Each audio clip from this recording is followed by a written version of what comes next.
लखनऊ में तेज बारिश के बाद ज्यादातर सड़कें जलमग्न हो गईं और कई इलाकों में 1-1 फुट पानी भर गया। हालत है, नगर निगम ने बड़े बड़े दावे किए थे कि जो है सड़क नाले सफाई किए जा रहे हैं और इसके बाद सड़कों पर पानी नहीं जमा होगा, लेकिन वो दावे खोखले साबित हुए। कई इलाकों में फैजुल्लागंज, केकेसी, चारबाग, इन इलाकों में जहाँ जहाँ अंडरपास हैं वहाँ पर पानी भरा हुआ, लोगों को घंटों निकलना मुश्किल हो रहा है।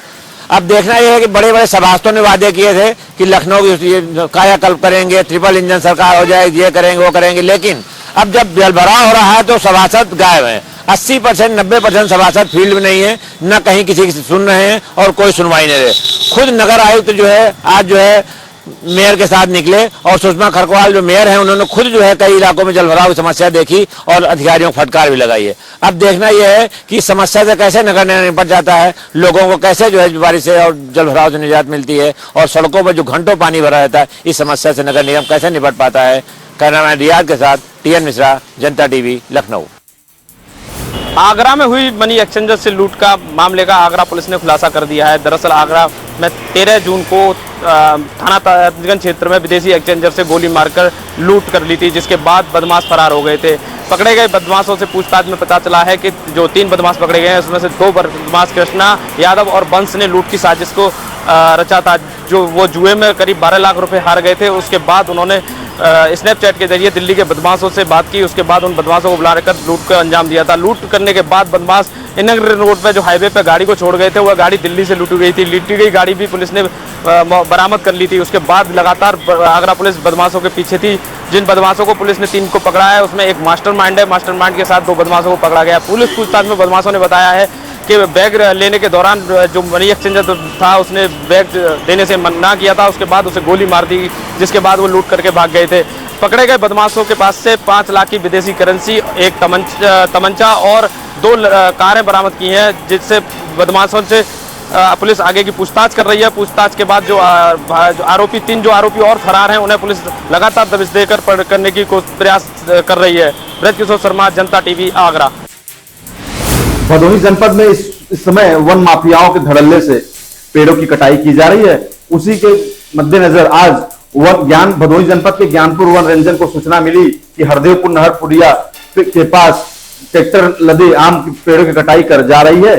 सूचना मिलते ही वन रेंजर विजन कुमार श्रीवास्तव मौके पर पहुंचकर आम लदी ट्रैक्टर टाली को पकड़कर वन विभाग ले आए। पकड़ने के बाद उस पर आज जुर्माने की कार्रवाई की और सख्त निर्देश दिया कि आगे से पकड़े जाने पर और कड़ी से कड़ी कार्रवाई की जाएगी। तस्वीरों के माध्यम से आप देख सकते हैं कि वन रेंजर विजन श्रीवास्तव द्वारा आम के काटे हुए ट्रैक्टर टाली को पकड़ कर लाए और आज जुर्माने की कार्रवाई की गई है और सख्त निर्देश दिया कि वन माफियाओं की खैर नहीं है, पकड़े जाने पर कड़ी से कड़ी कार्रवाई की जाएगी। तहसील में भ्रष्टाचार को लेकर के अधिवक्ताओं ने आज धरना प्रदर्शन करते हुए नारेबाजी किया और क्रमिक अनशन भी कर रहे हैं और उप जिलाधिकारी तथा तहसीलदार को हटाने की भी मांग कर रहे हैं। पूरा मामला कुशीनगर के तमकुहीराज का है, जहां पे अधिवक्ताओं ने आज उप जिलाधिकारी और तहसीलदार के खिलाफ नारेबाजी करते हुए उनको हटाने की मांग किया।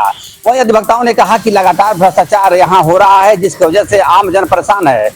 अधिवक्ताओं ने आरोप लगाते हुए कहा कि यहाँ के उप जिलाधिकारी और तहसीलदार को हटाया जाए ताकि यहाँ जो भ्रष्टाचार हो रहा है वह समाप्त हो सके। अधिवक्ताओं के धरना और प्रदर्शन से लगातार कार्य भी बाधित हो रहे हैं, वहीं न्यायिक कार्य भी बाधित होने के कारण आए हुए लोग वापस जा रहे हैं। अधिवक्ताओं ने लगातार आरोप लगाते हुए क्रमिक अनशन शुरू कर दिया है। अधिवक्ताओं ने कहा है कि जब तक उप जिलाधिकारी और तहसीलदार का यहाँ से ट्रांसफर नहीं होगा तब तक हम लोग क्रमिक अनशन करेंगे।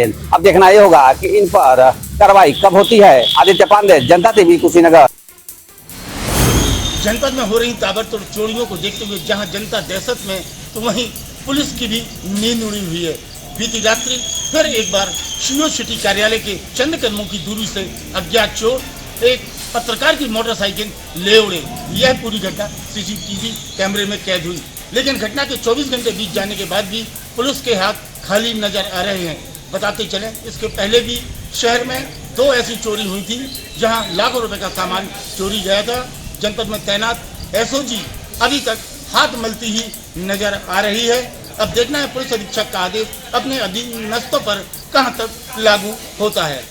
विजय जैन, जनता TV, ललितपुर। जनपद में बदहाल विद्युत व्यवस्था को लेकर जहां बिजली विभाग अपने दावों को दिखाता है, तो वहीं प्राइवेट लाइनमैनों से अपनी पीठ थपथपाने का काम भी करता है। हालांकि अभी एक मामला मैनपुरी जनपद के बेवर का सामने आया है, जहां पर प्राइवेट लाइनमैन की सब स्टेशन पर रहने वाले तैनात कर्मचारी SSO ने अपनी लापरवाही के चलते लाइन चालू कर दी, जिससे कि उसके मौके पर मौत हो गई। हालांकि आनंद फानन में उस प्राइवेट लाइनमैन का सबको अंतिम संस्कार के लिए भेज दिया गया। हालांकि पुलिस ने जब मामला संज्ञान में लिया तो उसका पोस्टमार्टम भी कराया गया और उसके बाद अंतिम संस्कार किया गया।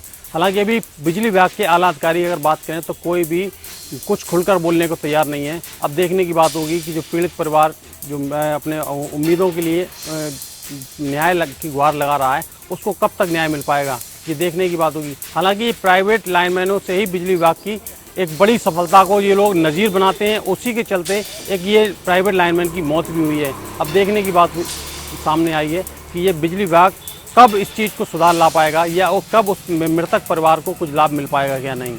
नदीम सिद्दीकी, जनता टीवी, मैनपुरी। इंसानी जीवन में पानी कितना महत्व रखता है यह आप सभी जानते हैं, लेकिन अगर सरकारी विभाग की लापरवाही से वही पानी लोगों के लिए काल बन जाए और दुर्घटना का कारण बन जाए तो सोचिए स्थिति क्या होगी। आज आपको ऐसी एक खबर से रूबरू कराते हैं। रायबरेली शहर के गुलाब रोड पर स्थित एक पानी की टंकी है जो काफ़ी वर्षों पुरानी पानी टंकी है। यहाँ पर पानी की टंकी के अंदर नीचे परिसर पर 2.5 से 3 फीट तक का पानी भरा हुआ है। वो आज से नहीं, लगभग 1.5 से 2 साल तक से भरा हुआ है पानी, और इस पानी की कोई निकासी नहीं। मैं कैमरामैन से कहूँगा कि तस्वीरें आपको दिखाएं। अभी देखिए ये पानी पूरी तरह से भरा हुआ है यहाँ पर, और 2.5 से 3 फीट तक का कम से कम पानी भरा हुआ है, और ये पंप तक डूबा हुआ है। पंप जहाँ से पानी सप्लाई किया जाता है, पानी खोला जाता है, पंप ऑपरेटर ने भी ये बताया कि यहाँ से उसको खुद 1.5 से 2 साल नौकरी करते हो गया और पानी निरंतर ऐसे भरा हुआ है। ऐसे में जो आसपास लोग रह रहे हैं उनको कहीं ना कहीं आशंका है इस बात की कि ऐसे में अगर टंकी क्षतिग्रस्त हो गई तो आसपास जो रहने वाले लोग हैं, जो आबादी, वो पूरी तरह प्रभावित होगी और कहीं ना कहीं मौत के गाल में भी समा सकती है। इसको लेकर जब विभाग से बात की गई तो उनके एई ने बताया कि इस पर काम चल रहा है, इसको जल्द ही जो सीवर लाइन चालू हो रही है इससे जोड़ा जाएगा और इससे ये पानी निकासी की समस्या को खत्म किया जाएगा। फिलहाल अब ये दावे हैं कि पानी निकासी निकाला जाएगा, लेकिन सबसे बड़ी बात ये है कि ये आम जगह से काफी नीचे है, जिस कारण यहाँ पे पानी भरा रहता है। इससे स्थिति खराब तो हो ही रही है और टंकी भी कहीं ना कहीं जर्जर अवस्था में आती चली जा रही है और कहीं ना कहीं इससे दुर्घटना के आशंका लोगों में बनी हुई है। अब देखना ये है कि दुर्घटना होने से पहले प्रशासन इस पानी को निकलवा देता है और ये समस्या का निराकरण कर देता है, या फिर ये स्थिति ऐसे ही सामान्य बनी रहेगी, ये देखने वाला विषय होगा। रायबरेली से कैमरा पर्सन विपिन के साथ मैं आफ्ताब खान, जनता टीवी।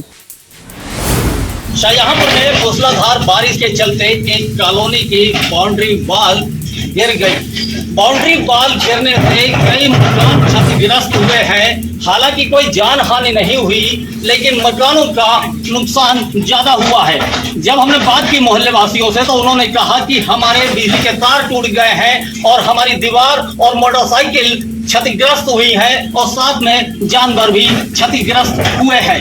हालांकि मौके पर लेखपाल आए हैं, उन्होंने आश्वासन दिया कि उनको उचित मुआवजा दिलाया जाएगा। जब हमने कॉलोनी के प्लाटर से बात की तो उन्होंने बताया कि हम अपनी दीवार को रिपेयर करवाएंगे, नाले की व्यवस्था करवाएंगे और दीवार की मजबूती को ध्यान रखेंगे। लेकिन अभी भी मोहल्ले वासी उनकी बातों से संतुष्ट नहीं है। अब देखना यह है क्या कॉलोनी के प्लाटर अपना नाला बनवाते हैं और अपने पानी को क्या मेन रोड पर ले जाते हैं या नहीं, क्योंकि कॉलोनी का पानी जो है वो दीवार से होता हुआ गली में आता है, जिसकी वजह से दीवार कमजोर होती जा रही है और साथ ही दीवार करीब 18 फीट ऊंची है, जिसकी वजह से दीवार गिरने की संभावनाएं ज्यादा बनी हुई है। राजीव शुक्ला, जनता टीवी, शाहजहांपुर।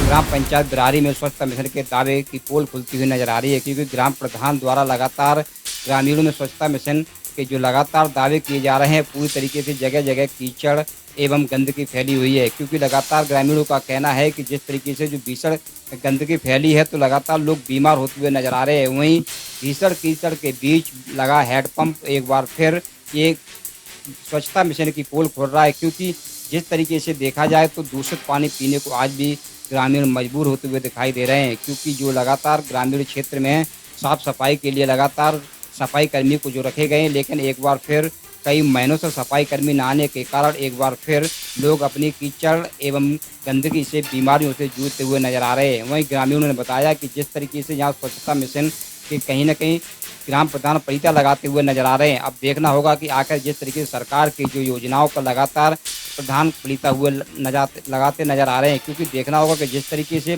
जो दूषित पानी पीने को मजबूर हैं, आखिर कब हो गई इसकी सुनवाई। कैमरा मैन विष्णु राठौर के साथ रामकुमार राजपूत, जनता टीवी, इटावा। हमीरपुर जिले के राठ कोतवाली क्षेत्र के औड़ेरा गांव का मामला है। वहां पर हाई टेंशन लाइन खेतों से निकली थी। उस हाई टेंशन लाइन के गिरने से 9 अन्ना मवेशियों की मौत हो गई। मौत के बाद से इलाके में हड़कंप मच गया। सूचना देने के बाद भी बिजली विभाग के कोई भी कर्मचारी न आला अधिकारी मौके पर नहीं पहुंचे। मौके की बात की जाए तो बजरंग दल और विश्व हिंदू परिषद के लोग पहुंचकर वहां पे इस घटना की कड़ी निंदा कर रहे हैं और उन्होंने बताया जेई और एसडीओ को सस्पेंड करने की मांग कर रहे हैं। सूचना पाकर मौके पर पहुंचे प्रशासन ने सभी पशुओं और शवों को दफनाकर जाँच की बात कही है, लेकिन जो लापरवाही बिजली विभाग द्वारा हुई है उसकी भरपाई कौन करेगा। हमीरपुर से अंकित पांडे, जनता टीवी।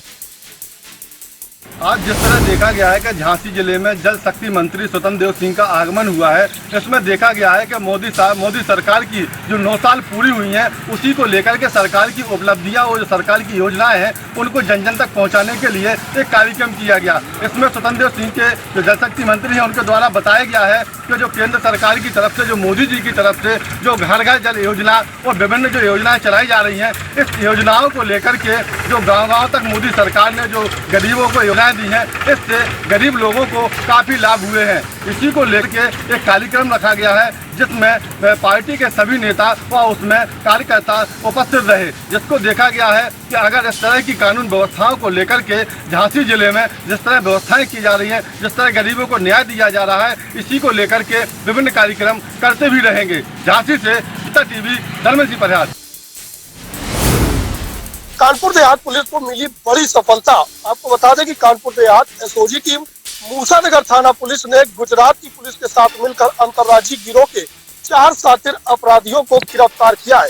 आपको बता दें कि 29-30 की जून की रात इन शातिर अपराधियों ने सूरत में एक बड़ी घटना को अंजाम दिया था, जिसके बाद चोरी किए गए पैसे और सोने को खपाने के लिए कानपुर देहात पहुंचे। सूरत की टीम से जब संपर्क हुआ तो कानपुर देहात की एसओजी टीम और मूसानगर थाना की पुलिस ने इस पूरे ज्वाइंट ऑपरेशन को किया। पकड़े गए 4 शातिर अपराधियों में 2 सूरत के तो 2 कानपुर देहात के रहने वाले हैं। इनमें से एक अभियुक्त फरार है। लगातार पुलिस उसकी तलाश कर रही है। पुलिस अधीक्षक बीबीजीटी मूर्ति ने जानकारी देते हुए बताया कि इन अपराधियों के खिलाफ तमाम जिलों में और बदले राज्यों में कई गंभीर धाराओं में मामला दर्ज है। वृंदावन के विश्व प्रसिद्ध मंदिर में बम की सूचना देने वाले आरोपी को आज वृंदावन पुलिस ने गिरफ्तार कर लिया, जिसकी जानकारी एसएसपी द्वारा दी गई और बताया गया कि जिस 2 तारीख को वृंदावन के विश्व प्रसिद्ध प्रेम मंदिर में बम की सूचना दी गई थी और उसके बाद पूरा सघन चेकिंग अभियान चलाया गया, जहां बम निरोधक दस्ते के साथ साथ अन्य जांच एजेंसियां भी इसमें लगी थीं और पूरी जांच एजेंसी के बाद जब जांच हुई तो उसमें सारी बात जो है वो अफवाह पाई गई थी, जिस पे फ़ोन करने वाले ने अपना फ़ोन स्विच ऑफ कर लिया था। जिसके बाद पुलिस ने अब बनारस निवासी एक आरोपी को गिरफ्तार किया है और उसके पास से पुलिस ने सूचना देने वाला फ़ोन और सिम बरामद किया है, जिसको गिरफ्तार करने के बाद उसके खिलाफ कानूनी कार्रवाई की गई है। सुरेश सैनी, जनता टीवी, मथुरा।